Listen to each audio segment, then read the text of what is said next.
جس پہ اعتراض کیا انہوں نے. جی جیسے کسی مشہور شاعر کی آپ بات کر رہے ہیں نا، اس کا شعر لے کے انہوں نے اقبال میں بھی کیا ہے. انہوں نے ابھی ہاں حال ہی کا شعر ہے.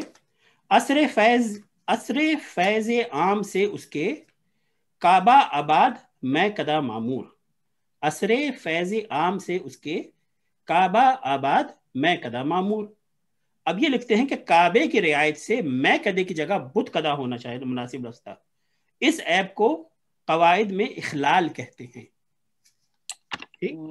اب یہ جو غالب کو غالب جس نے بنایا وہ مولانا الطاف حسین حالی تھے، جو کہ نثر اور نظم دونوں کے اندر ملکہ رکھتے تھے، شاعری کے اندر بھی اور اس کے نثر کے اندر بھی. ان پہ اعتراض کر رہے ہیں کہ بھئی ان کے شعر کے اندر یہ خامی ہے، ان کے لحاظ سے یہ درست ہے.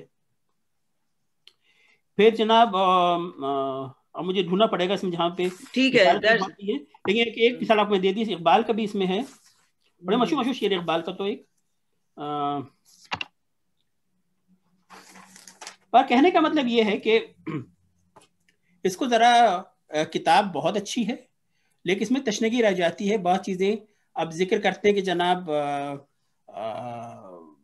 اس کا تلفظ کو اس طرح بھی کر سکتے ہیں کیونکہ اس میں آپ اصل میں جو سکون اوسط ہوتا ہے نا کہ درمیان کے ایک حرف اگر تین لگاتار حرف پہ اگر حرکت آ جائے تو درمیان والے حرف کی حرکت کو آپ گرا سکتے ہیں. یہ شعروں میں کرتا ہے. اب انہوں نے اس بات کو نہیں بتایا اور یہ کہا کہ اس طرح کر سکتے ہیں. بھی کر سکتے ہیں کیا مطلب کر سکتے ہیں، لیکن ایک دوسری جگہ پہ وہ کہتا ہے کہ نہیں یہ حرکت آپ نہیں گرا سکتے. کیوں نہیں گرا سکتے؟ ٹھیک ہے نا. پھر انہوں نے کہا کہ دل کا جو ہے وہ مائل اس کا قافیہ نہیں ہوتا اور استثناء حاصل ہے غالب کو. غالب کو کیسے استثناء مل گئی؟ یا تو پہلے بس ہمیں سمجھائیے کہ مائل کا دل اور یہ کیوں نہیں ہم قافیہ ہو سکتے، میری سمجھ سے باہر ہے. اور پھر غالب کو اپنی طرف سے استثناء بھی دے دیا کہ غالب کا شعر لکھا اور کہا کہ یہ غالب کو استثناء حاصل ہے. میں سمجھتا ہوں خطائے بزرگاں گرفتن خطا ہست. یہ جو فنون لطیفہ ہوتے ہیں کوئی پرفیکٹ سائنس نہیں ہوتی. بہت اچھی بات ہے کہ ہم لوگ جو ہے وی آر کوگنیزنٹ اور مائنڈفل آف دیز تھنگز، لیکن نیٹ پکنگ کر کے بتانا کہ بھئی یہ صحیح ہے یہ غلط ہے میرا خیال میں وہ درست نہیں ہے. تو میں بہت معذرت خواہ ہوں. سلمان نے اب سارے محاسن بتائے تھے، میں نے تنقید پہ آ گیا اس کتاب کی، لیکن اس باوجود میں کہوں گا بہت اچھی کتاب ہے یہ. اور پہلے بھی میں پڑھتا رہا ہوں اور ابھی بھی پچھلے 2 دن سے میں اس کا بطور خاص مطالعہ کر رہا تھا. تو بس اتنا ہی مجھے کہنا ہے. بہت شکریہ. اس کتاب کے دونوں پہلو ہمیں مل گئے. آپ دونوں کا بہت شکریہ. اور اس کے بعد صدر محفل اعجاز صاحب سے گزارش کروں گا، شیخ اعجاز احمد صاحب سے.